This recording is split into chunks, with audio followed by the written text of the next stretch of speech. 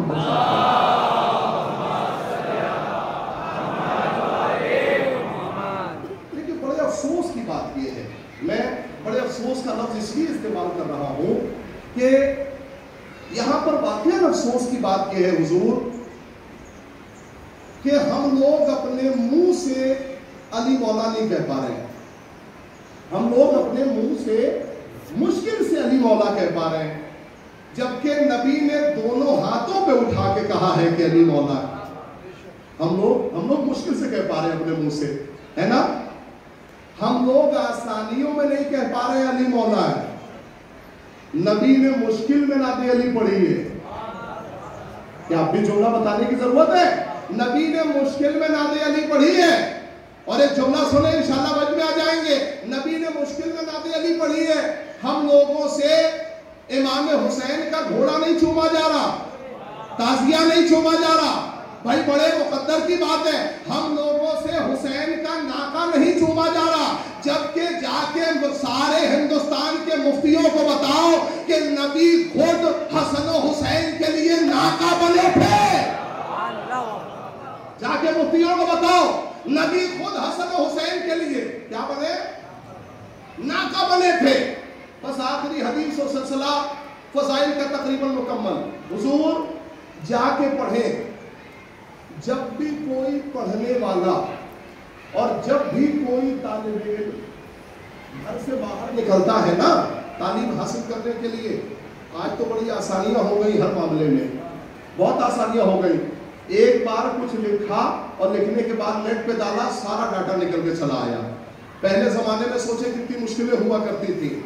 اس زمانے کے لیے نبی نے ارشاد فرمایا کہ جب بھی طالب علم گھر سے باہر نکلتا ہے تو اس کے پیروں کے نیچے ملائکہ پر بچھاتے ہیں۔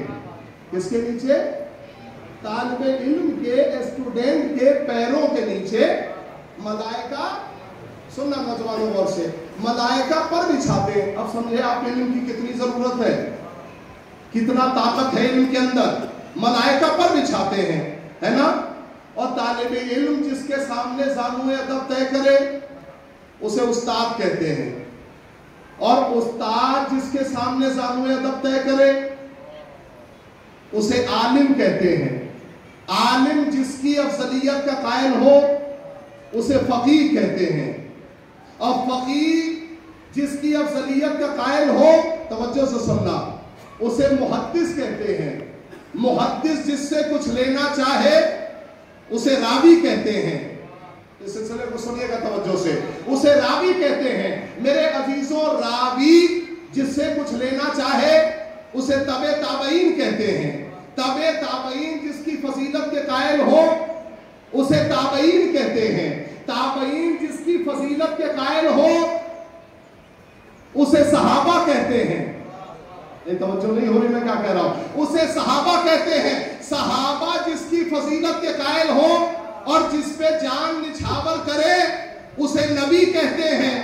نبیوں میں سب سے افضل جو ہو اسے رسول کہتے ہیں. رسولوں میں جو سب سے افضل ہو اسے اولو العزم کہتے ہیں. اولو العزم میں جو سب سے افضل ہو اسے محمد کہتے ہیں. اور محمد جس کی آغوش میں پلے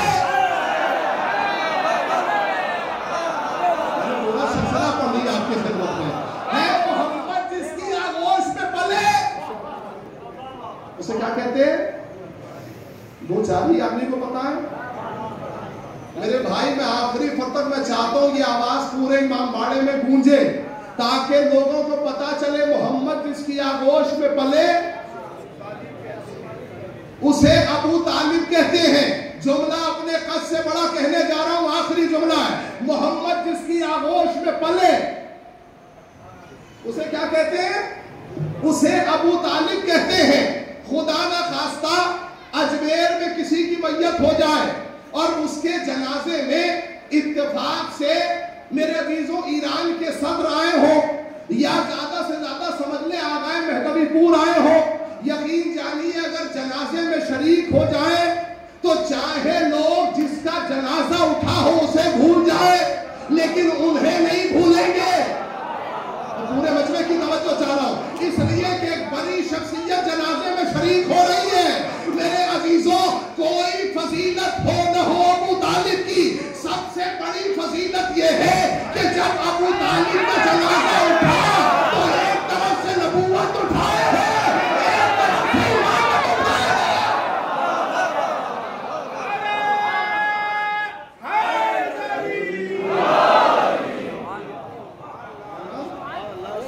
یہ کیا ہے؟ ایک عالم کسی کے جنازے میں شریک ہو جائے تو لوگ اس کی فضیلت کے قائل ہو جاتے ہیں.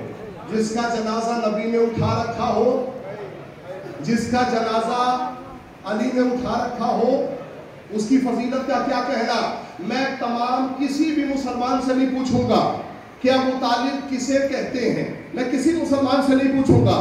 چونکہ کربلا کو سمجھنا ہو تو کردار ابو طالب کو پڑھنا ضروری ہے. میرے عزیزوں میں بالکل بحث میں نہیں جاؤں گا, بس ایک بات جلدی سے کہنا چاہتا ہوں. کربلا کو سمجھنا ہے تو جناب ابو طالب کو سمجھنا ہوگا. کیسے سمجھا جائے میں کسی مسلمان سے نہیں پوچھوں گا, کسی مفتی سے نہیں پوچھوں گا, کسی عالم سے نہیں پوچھوں گا. میں چلتا ہوں جناب ابو طالب کی بارگاہ میں. اے جناب ابو طالب آپ بتائیں آپ کی فضیلت کیا ہے. میں کسی سے نہیں پوچھوں گا. جناب ابو طالب آگے بڑھے, آواز دی, میرے ایمان پر خود ہی میری سیرت ہے گواہ. نہیں کہہ پایا میرے عزیزوں. میں نے پورا مرثیہ آپ کا سنا, اب اس مرثیے کو نچوڑ کر ایک جملے میں کہہ رہا ہوں. جناب ابو طالب آپ بتائیے آپ کون ہیں. کہا میرے ایمان پر خود ہی میری سیرت ہے گواہ, میرے بیٹے, میری زوجہ, میری عطرت ہے گواہ.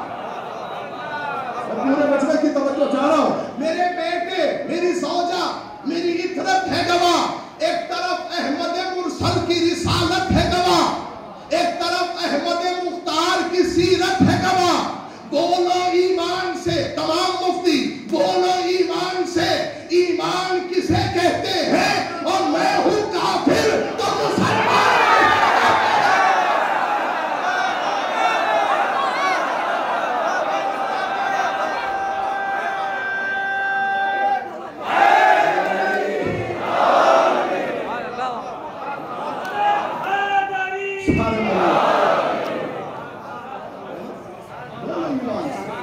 ایمان کسے کہتے ہیں. میں ہوں کافر تو مسلمان کسے کہتے ہیں. مسلمان ہے کون؟ کربلا میں جس کا سب سے زیادہ خون بہا ہے نا, وہ جناب ابو طالب کی ذات ہے. سب سے زیادہ جس کا خون بہا وہ جناب ابو طالب کا گھرانہ تھا. سومواروں آج کی شب اس حوالے سے بھی بڑی قیامت کی شب ہے,